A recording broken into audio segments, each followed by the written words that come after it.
Suspension polymerization is a heterogeneous radical polymerization process that uses mechanical agitation to mix a monomer or mixture of monomers in a liquid phase, such as water, while the monomers polymerize, forming spheres of polymer.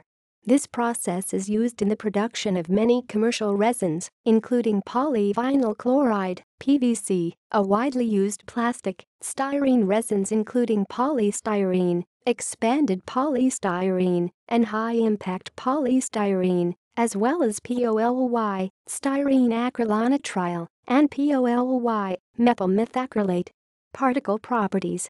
Suspension polymerization is divided into two main types, depending on the morphology of the particles that result. In bead polymerization, the polymer is soluble in its monomer, and the result is a smooth, translucent bead. In powder polymerization, the polymer is not soluble in its monomer, and the resultant bead will be porous and irregular. The morphology of the polymer can be changed by adding a monomer diluent, an inert liquid that is insoluble with the liquid matrix. The diluent changes the solubility of the polymer in the monomer and gives a measure of control over the porosity of the resulting polymer. The polymer beads that result can range in size from 100 nm to 5 mm. The size is controlled by the stirring speed, the volume fraction of monomer, the concentration and identity of the stabilizers used, and the viscosities of the different components. The following equation derived empirically summarizes some of these interactions. D-macron equals K D V ARA 1/2 M AO D S ANA 1/2 L A C S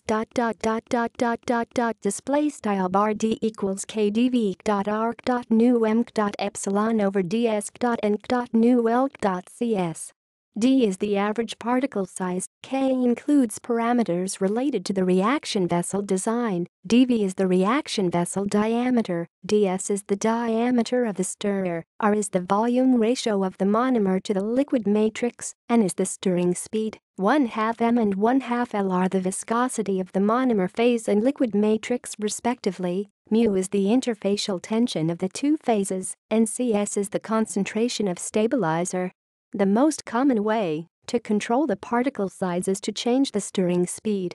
See also: radical polymerization, polymerization, step growth polymerization, superabsorbent polymer. References